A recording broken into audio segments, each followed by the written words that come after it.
Hi, and welcome to this week's Nasty Nelson podcast, brought to you by Pickleball News Asia.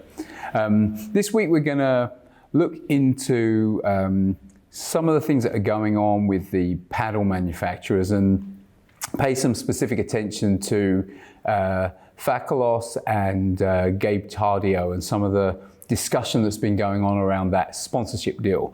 But before I get into that, if you like what we do and would like to help us spread the word a little further, please do like this video and subscribe to our channel. It helps a lot. And of course, we really appreciate it.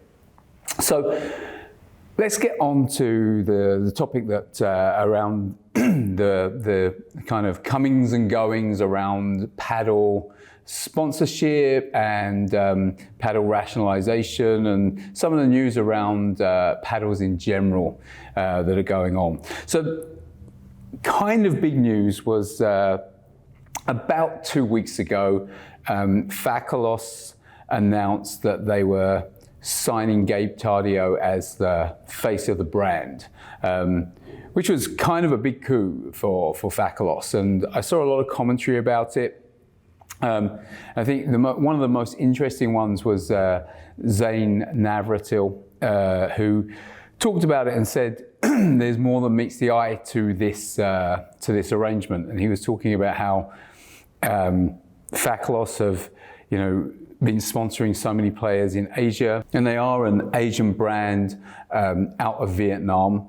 And Zane was talking about how this could be very, very disruptive, and how by backing Tardio, it could really open up the American market for Facolos and perhaps other Asian paddles, specifically because he felt that there isn't necessarily that much loyalty to a particular paddle brand, and that the difference between paddles is marginal, given that many of them are made out of the same facilities and manufacturing facilities out of China. So he felt that this could be a way to penetrate that market.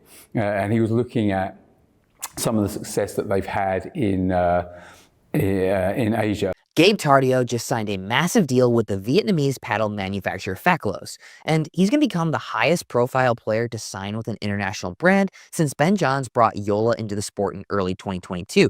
While he's definitely not getting that $10 million Anna Lee Waters paycheck, my man is definitely getting paid. Becoming the face of a brand that's looking to establish a foothold in the States is never going to be cheap, so I'm estimating that this is at least $500,000 per year before incentives. Facolos has quickly risen to one of the most visible Asian paddle brands, with other high-profile signings in the APAC region like Jimmy Leung, Yufei Long, Mitch Hargreaves, Colin Wong, and pros are seeing the Asian market as a huge opportunity to build their brand, and rightfully so. So great for Gabe, but he may have unintentionally cooked the entire American paddle manufacturing industry. Make sure to follow along for that scorching hot take coming soon. I see it slightly differently. And I'm not sure whether the impact will be as disruptive as some of the commentators have suggested. So if we look at Facolos in particular, one of the things that I can look at is the way they came into the Malaysian market. So they made a massive splash. Did it in a different way to how they're perhaps trying to do it in the US by taking Gabe Tardio as their face of the brand, which is a massive splash. But what they did do is they put an awful lot of resource into breaking into the Malaysian market. They sponsored a Facolos team, had numerous players that they were sponsoring and putting paddles in their hands. They did that across Asia as well. And there was an awful lot of chatter about Facolos at the time that they did this big launch. And they seem to be spending an awful lot of money and recruiting a lot of players to become sponsor players in the Facolos team. Now, if you then move forward 6 months, that Facolos team, nothing really happened with it, and many of the players that were announced at that time have moved on from Facolos or are no longer sponsored by Facolos. They dropped a lot of the sponsorship. So there was a lot of talk at that time about how they're going to invest in the ecosystem and support Malaysian pickleball and all these kind of things. But in truth, it just fizzled out. And if I also look at that particular time, at the time they did the launch, a lot of people seemed to be playing with Facolos paddles. You saw people around courts with Facolos paddles, but an awful lot of paddles were given away at that time, Facolos paddles. And when I've spoken to all of the major pickleball retailers in Malaysia and asked them about the volume of Facolos paddle sales, it's anecdotal. It's only my conversations, but the conversations are consistent that there was never massive sales of that brand. So, is the amount of investment they're putting on really paying off, and has it worked across Asia? I can't speak for some of the other countries, but based on the microcosm of what I saw here, I'm not sure it's been that commercially successful, because these days, after the fizzle out of that initial kind of launch enthusiasm and the giving out of free paddles, you do not see that many people playing with Facolos paddles anymore. And as I said, based on just the anecdotal conversations I've had with the major retailers, the volume of sales was not particularly high. So what works over here? Is it the sponsorship? Is it the having your sponsored team of numerous players, having a big name like Gabe Tardio? I'm not sure that that's what works in Asia. Now, to give you an example of what seems to work, two paddles that have recently done really, really well in Malaysia and across Asia are Selkirk Boomstick and the Bread and Butter Loco. So what did they do that actually worked in Asia? Well, interestingly, with both, neither of them did the big sponsorship stuff. They didn't take on all the name players, which was the route that Facolos went. But what they did do was found ways through retailers to put the paddles in the hands of people and let them play with those paddles. And speaking to some people that, particularly on the Selkirk side, the interesting thing is this. If you really want, if you look at the Selkirk range and you look at the average player in Malaysia and Asia, it's arguable that the Boomstick is not the best paddle for the average player because the average player can't control its power. There are other Selkirk options that would actually be, if you're going to say, I'm going to give you the paddle that would help you the most, would be better, and that would be some of their control paddles. But across Asia, doesn't matter what level you're at, people love power paddles. They like paddles that enable you to hit the ball at a significant miles per hour. They want to hit the ball hard. And Selkirk Boomstick is a paddle that enables you to do that, as is the Bread and Butter Loco. And in both instances, those vendors found ways through retailers without spending a lot on sponsorship and big marketing campaigns to get those paddles into the hands of players to test. And once the people test them, you then get word of mouth because people say, yeah, this paddle hits hard.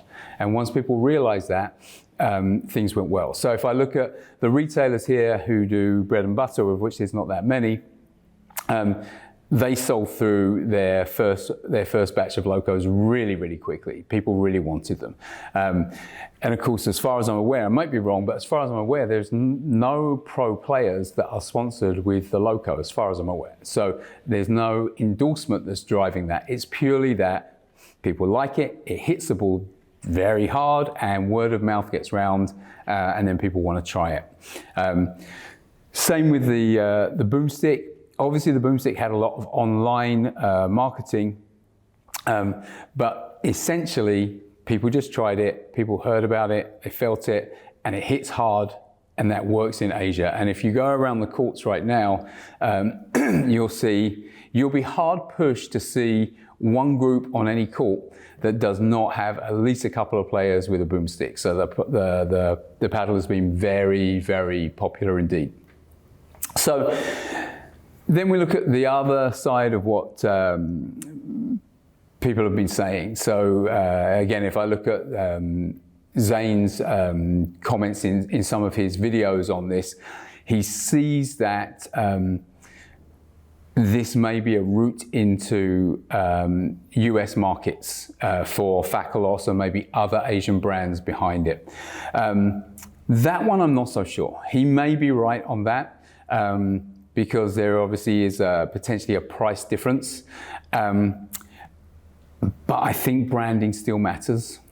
And even though it's a great link to be associated with Gabe Tardio, one of the best players in the world, I think there's still a lot of trust in the established US brands, even though it's a young sport.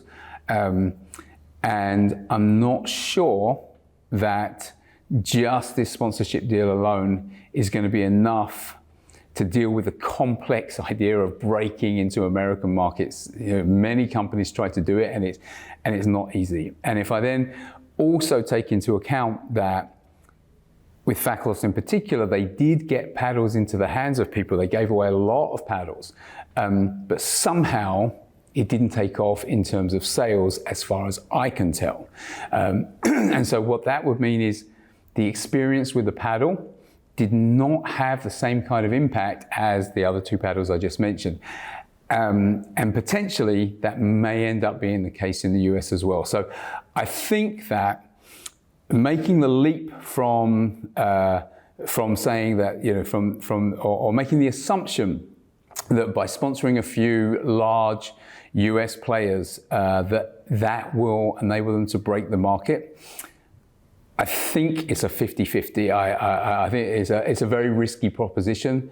And it's also a case of it could be spreading too thin in terms of resource for a company that ultimately is not that big, based out of Vietnam, that in my view is not conquering its home markets that well to now be trying to get out to the US and conquer that market. I think it's going to be very, very tough indeed. So I'm not sure that it will have that level of impact. When I look at all the news that's going on, what will be interesting is possibly much more significant, but didn't get so much press, although we covered it on Pickleball News Asia, is that Selkirk raised $30 million in venture finance to invest in putting people into Asia, trying to grow the Asia market, and just obviously to increase their market share. Wouldn't surprise me if maybe some of that was used to acquire other brands, some consolidation, because in a fragmented market like we see, that could be the case. But I'm already seeing, for instance, Selkirk put teams of people in Malaysia. And we're not talking about sponsor players, I'm talking about employees who are here to grow their business. And I think that's going to be the key, because I think the ingredients here are two things. You need paddles that appeal to the market. Obviously, with the boomstick, they did that. But you also need the people to really get into the ecosystem, really get the paddles in front of the right people, really work with the retailers, really work with the courts and the hosts that are hosting games. And I feel that ultimately, it may sound old school, but that's going to be more effective than the brand ambassadors you see and having the pro players. That doesn't hurt, but without the footwork behind it, I don't think that the impact is going to happen. So my prediction is this: I'm not sure that Facolos is really going to break and transform the market in the US, but I suspect as long as their R&D keeps going well, that with the extra money that Selkirk has and the approach they're taking, they will continue to do well in the US, and I think they're going to probably have a bigger impact across Asia than maybe any of the brands that have done these high-profile sponsorship deals recently. So that's my take on that. Hope you found it interesting. If you agree, please say. If you disagree, please put your comments. I'd love to hear. And as stated, if you like what we do and would like to help us get that message wider, please do like and subscribe this video. It helps a lot. We really appreciate it. So until next week, thanks again.